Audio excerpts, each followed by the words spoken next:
हाय. सुंदर घनदाट लांब केस आणि निरोगी त्वचा जर हवी असेल ना, तर तुम्ही अतिशय योग्य व्हिडिओवर आलेला आहात. कुठलेही महागडी स्किन ट्रीटमेंट्स आणि हेअर ट्रीटमेंटपेक्षा तुम्हाला मी आज अशा काही गोष्टी सांगणार आहे ज्या तुम्हाला इझिली अवेलेबल आहेत तुमच्या किचनमध्ये. त्यामुळे व्हिडिओ शेवटपर्यंत नक्की बघा. नमस्कार, मी डॉक्टर प्रसिद्धी आणि मी ना नेहमी याच गोष्टीवर बिलीव्ह केलेलं आहे की बाहेरून कुठलीही ट्रीटमेंट घेण्यापेक्षा आतून जे पोषण आपल्याला भेटतं, जो आपला रक्तधातू आहे तो जर शुद्ध असेल तर आपले केस आणि आपली त्वचा कधीही अशुद्ध होत नाही. आता तुम्हाला दिसत असेल की मला सुद्धा भरपूर सारे पिंपल्स आणि भरपूर सारे पिंपलचे स्पॉट्स आहेत. तर ते का आहेत? कारण की माझ्या रक्तधातूमध्ये अशुद्धी होती. मला हायपोथायरॉइडिझम डिटेक्ट झाला होता, पीसीओडीचा त्रास होता, मी जंक खूप खात होते आणि आतून पोषण देण्याच्या पेक्षा मी बाहेरून महागडे सिरम, महागडे स्किन ट्रीटमेंट आणि हेअर ट्रीटमेंटचा वापर करत होते. परिणाम पण नंतर मी शोधून काढलं की जर आपल्याला बाहेरच्या कुठल्याही गोष्टींचा यूज होत नाहीये, याचा अर्थ आतूनच आपण कुठेतरी डॅमेज आहोत. आणि मग मी एक गाईड प्रिपेअर केलं आणि आता बऱ्यापैकी इफेक्ट आहे. हे स्पॉट्स तर आहेत, पण ऍक्टिव्ह पिंपल्स हे कमी झालेले आहेत. आपण रोज जेवण करतो, पण आपण काय खातो आणि किती प्रमाणात खातो हे आपल्याला सुद्धा माहित नसतं. आणि आपण काय खाल्लं पाहिजे ज्याच्याने आपली स्किन, आपले केस आणि आपलं ओव्हरऑल आरोग्य हे व्यवस्थित राहील. चला आज आपण तेच पाहूया. Number 1, protein rich food. So आपली स्किन आणि आपले केस जे आहेत ना, ते प्रोटीन पासून बनलेले असतात. आणि हे प्रोटीन जेव्हा कमी होतं तर तेव्हा केस गळती, डल स्किन, वीक नेल्स आणि त्याचबरोबर केसांची वाढ ही स्लो होणे किंवा थांबून जाणे ही सारी लक्षणं दिसून येतात. तर आता प्रोटीनचे खूप चांगले सोर्सेस कुठले आहेत जे तुम्ही रोज खाऊ शकतात आणि तेही जास्त खर्च न करता, जास्त पैसे वाया न घालवता. सो मूग डाळ, मसूर डाळ, चणे, पनीर, त्याचसोबत दही, टोफू, सोयाबीन हे पदार्थ जर तुम्ही तुमच्या जेवणात रोज इन्क्लूड केले तर तुमची प्रोटीनची जी कमतरता आहे ती बऱ्यापैकी भरून होते आणि लगेचच तुमच्या स्किन आणि हेअरवर त्याचे इफेक्ट दिसायला लागतात. सो बेटर तुम्ही रोज तुमच्या जेवणामध्ये डाळीचा समावेश करा. कुठल्याही डाळीपासून बनवलेलं वरण आणि त्यातल्या त्यात मूग आणि मसूरच्या डाळीपासून बनवलेल्या वरणाचा समावेश करा. त्याचसोबत जेव्हा तुम्हाला संध्याकाळी भूक लागते तेव्हा इकडचं तिकडचं न खाता जर तुम्ही चणे, फुटाणे किंवा एक वाटी दही किंवा अशा सगळ्या गोष्टींचा जर समावेश केला तर तुमच्या शरीराला ते खूप जास्त बेनिफिशियल ठरू शकतं. आणि रोजच्या जेवणामध्ये तुम्ही दह्याचा समावेश केला पाहिजे. सोयाबीनची भाजी, सोया चंक्स हे तुम्ही वरचेवर खाल्ले पाहिजेत. आणि पनीर, जर तुम्हाला दुधाची काही अलर्जी असेल तर टोफू याचा तुम्ही वापर केला पाहिजे. Number 2, healthy fats. जेव्हा तुम्ही तुमच्या जेवणात, आहारामध्ये फॅट्सचा समावेश करतात आणि ते पण हेल्दी असलेले, तर तुमची स्किन एवढी तजेलदार होते, तुमचे केस एवढे छान होतात, नरिश्ड होतात, तुमच्या स्कॅल्पला नरिशमेंट भेटतं. आणि हे हेल्दी फॅट्स कुठले असतात? तर गाईचं साजूक तूप आणि तेही पर डे 1 स्पून. 1 टेबलस्पून गाईचं तूप तुम्ही जर रोज तुमच्या आहारात घेत असाल तर तुमची स्किन खूप जास्त छान होणार आहे. आता तर हे गाईचं तूप कसं आपण घेऊ शकतो? जर तुम्हाला गाईचं तूप आवडत असेल तर तुम्ही 1 चमचा रोज सकाळी तूप घेऊ शकतात. जर तुम्हाला तसं प्यायची सवय नसेल, तुम्हाला आवडत नसेल, तर तुम्ही कोमट पाण्यामध्ये 1 चमचा गाईचं तूप टाकू शकता किंवा जेवण बनवताना तुम्ही ते 1 चमचा साजूक तुपामध्ये बनवू शकता. याच सोबत बदाम, अक्रोड, जवस, सूर्यफुलाच्या बिया, त्यानंतर भोपळ्याच्या बिया आणि तीळ या बियांचा समावेश तुमच्या आहारात झालाच पाहिजे. बियांचं तुम्ही सीड सायकलिंग करू शकता, त्याबद्दलचा एक डिटेल व्हिडिओ आपण नक्कीच पोस्ट करू लवकरच. त्याचसोबत लाडू बनवून तुम्ही खाऊ शकतात किंवा रोस्टेड बिया रोज 1 चमचा खाऊ शकतात. हे हेल्दी फॅट्स तुमच्या आहारात समावेश करा आणि 1 महिन्यानंतर बघा तुमचे केस आणि तुमची स्किन कशी होते. नंबर 3 आणि खूप जास्त इम्पॉर्टंट, लो आयर्न. आता आयर्न रक्तातलं कमी असणे, ब्लड कमी असणे, HP कमी असणे यामुळे काय काय होतं हे तर तुम्हा सर्वांना माहिती आहे. पण मोस्टली आयर्नची कमतरता ही फिमेल्समध्ये खूप जास्त प्रमाणात दिसून येते आणि त्यामुळे हेअर फॉल, ब्रिटल हेअर आणि त्याचसोबत हेअर ग्रोथ थांबून जाणे या गोष्टी भरपूर प्रमाणात फिमेल्समध्ये दिसून येतात. मोस्टली प्रेग्नन्सी नंतर किंवा मेनोपॉझल सिच्युएशनमध्ये किंवा जर तुम्हाला ब्लिडिंग डिसऑर्डर्स असतील, खूप जास्त पिरियड्समध्ये ब्लिडिंग होत असेल तर हे प्रकार तुम्हाला खूप जास्त दिसून येतात. तर अशा वेळेस तुम्हाला काय करायचं आहे? आपल्या जेवणामध्ये आयर्न रिच फूड्स म्हणजे आयर्नने परिपूर्ण असे अन्नपदार्थ, व्हिटॅमिन सी ने परिपूर्ण अन्नपदार्थांसोबत घ्यायचे आहेत. जर तुम्ही हे पदार्थ व्हिटॅमिन सी असलेल्या अन्नपदार्थांसोबत कंबाईन केले तर तुमचं आयर्नचं ॲब्झॉर्प्शन तुमच्या शरीरात खूप चांगलं होणार आहे.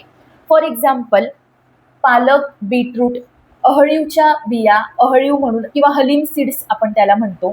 त्याचसोबत डेट्स म्हणजे खजूर, त्यानंतर गूळ यांसारख्या पदार्थांमध्ये आयर्न भरपूर प्रमाणात असतं. आणि जर तुम्ही यांच्या भाज्या बनवल्यानंतर यामध्ये जर अर्धा लिंबू जर पिळून घातला तर तुम्हाला व्हिटॅमिन सी भेटून जातं. किंवा या सर्व पदार्थांबरोबर जर तुम्ही व्हिटॅमिन सी एनरिच फूड्स जसं की संत्री आहे, लिंबू आहे, या सगळ्या गोष्टींना पेअर अप केलं तर तुमचं आयर्नचं ॲब्झॉर्प्शन खूप चांगल्या प्रमाणात होतं. ती कमतरता भरून निघते आणि त्याचा डिरेक्टली जो असर आहे, डिरेक्टली जो रिझल्ट आहे तो तुमच्या स्किनवर आणि तुमच्या हेअर्सवर दिसून येतो. Number 4, vitamin C enrich food. Vitamin C juice, vitamin C tablets, vitamin C supplement, collagen booster हे बाहेरच्या गोष्टी घेण्यापेक्षा जे तुमच्या किचनमध्ये जे रॉ अवेलेबल आहे ते व्हिटॅमिन सी घेण्यामध्ये काय प्रॉब्लेम असतो लोकांना मला खरंच कळत नाही. अतिशय अंडर रेटेड भाजी म्हणजे ढोबळी मिरची, कॅप्सिकमची भाजी. कॅप्सिकम यामध्ये खच्चून व्हिटॅमिन सी असतो. त्याचसोबत आवळा, संत्री, पेरू यामध्ये भरपूर व्हिटॅमिन सी असतो. लिंबूमध्ये भरपूर व्हिटॅमिन सी असतो. तर तुम्ही ते कन्झ्युम करा. यामुळे स्किनचं बॅरियर सुधारतं, कोलॅजिन बुस्टिंग होतं. त्याचसोबत स्किन आणि हेअर्स यांची ओव्हरऑल हेल्थ सुधारते. Number 5, skin friendly vegetables, skin friendly भाज्या, ज्यामध्ये भरपूर अँटीऑक्सिडंट्स असतात आणि भरपूर बीटा कॅरोटीन असतं जे तुम्ही रोज खातात.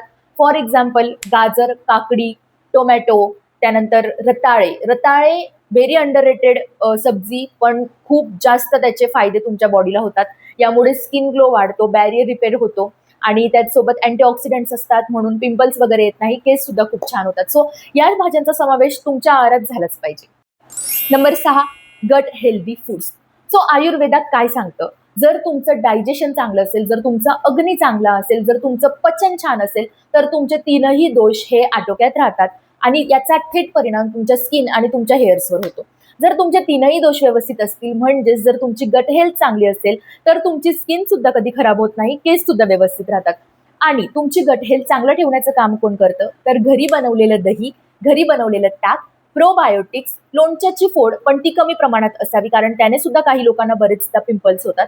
सो या ज्या गोष्टी आहेत ज्यामध्ये प्रोबायोटिक असतं या गोष्टींचा समावेश तुम्ही तुमच्या आहारात केला पाहिजे, जेणेकरून तुमची गट हेल्थ चांगली राहील आणि त्यामुळे तुमची ओव्हरऑल हेल्थ सुद्धा चांगली राहील. Number 7, omega 3 sources. भरपूर ठिकाणी ऐकलेलं आहे ओमेगा फॅटी ऍसिड्स हवे, ओमेगा फॅटी ऍसिड्स हवे आणि म्हणून आम्ही जातो डायरेक्टली टॅबलेट घ्यायला, डिरेक्टली कॅप्सूल घ्यायला. पण थांबा, ओमेगा 3चे खूप छान सोर्सेस तुमच्या किचनमध्ये अवेलेबल आहे. कुठले? जवस, चिया सीड्स आणि अक्रोड. या 3 गोष्टी तुम्ही रोज खा. ओमेगा 3 तुम्हाला कधीच कमी पडणार नाही. ओमेगा 3 जर तुमच्या बॉडीमध्ये व्यवस्थित असेल तर त्याने तुमची स्किन ग्लो करेल, तुमच्या स्किनचा बॅरियर चांगला राहील, केसांची हेल्थ चांगली राहील, स्कॅल्प व्यवस्थित राहणार आहे, तो अतिशय ड्राय किंवा अतिशय ऑइली होणार नाही. ओव्हरऑल हेल्थ स्किन आणि हेअर्सची खूप चांगली राहणार आहे. Number 8, vitamin D. So low vitamin D is inversely proportional to hairfall. जितका तुमचा व्हिटॅमिन डी कमी तितका तुमचा हेअरफॉल जास्त.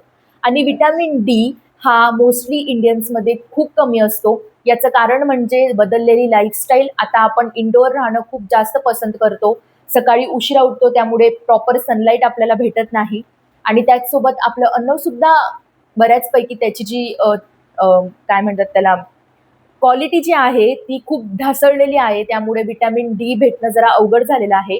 म्हणून व्हिटॅमिन डी जर आपल्याला कमतरता असेल तर आपण त्याच्या सप्लिमेंट्स घेऊ शकतो आणि त्याचसोबत रोज सकाळी सनलाईटमध्ये बसणं हे प्रिफर करू शकतो. पण व्हिटॅमिन डी तुम्ही सप्लिमेंट्स घ्या, पण त्याला कधीही कमी होऊ देऊ नका.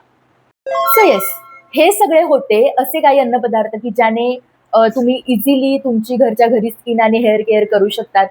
परत परत तुम्हाला सॅलॉनमध्ये जाऊन महागड्या ट्रीटमेंट्स करण्याची गरज नाहीये. सांगायचा भावार्थ एवढाच आहे की जर तुम्ही इंटरनल स्वतःला क्लीन ठेवत असाल, इंटरनल पोषण देत असाल तर एक्सटर्नली ते तुमच्या अपीअरन्समध्ये झळकून येणार आहे. आणि त्याचसोबत फास्ट फूड, जंक अवॉइड करणे या गोष्टी तर असतातच, ते मला तुम्हाला वेगळं सांगायची गरज नाही. So this is the end of the video. आणि व्हिडिओ जर तुम्हाला खरंच आवडलेला असेल, तुम्ही पाहत इथपर्यंत आलेले असाल तर प्लीज सबस्क्राईब करा आणि शेअर करा जास्तीत जास्त, सो दॅट तुमच्या मित्रमैत्रिणींचे सुद्धा पैसे वाचतील. आणि हां, अशा छान छान टॉपिक्ससाठी प्लीज सबस्क्राईब करा. ऑल्सो मला कमेंटमध्ये सांगा की तुम्हाला अजून माझ्याकडून काय ऐकून घ्यायला आवडेल. आणि तोपर्यंत बाय बाय, स्टे हायड्रेटेड.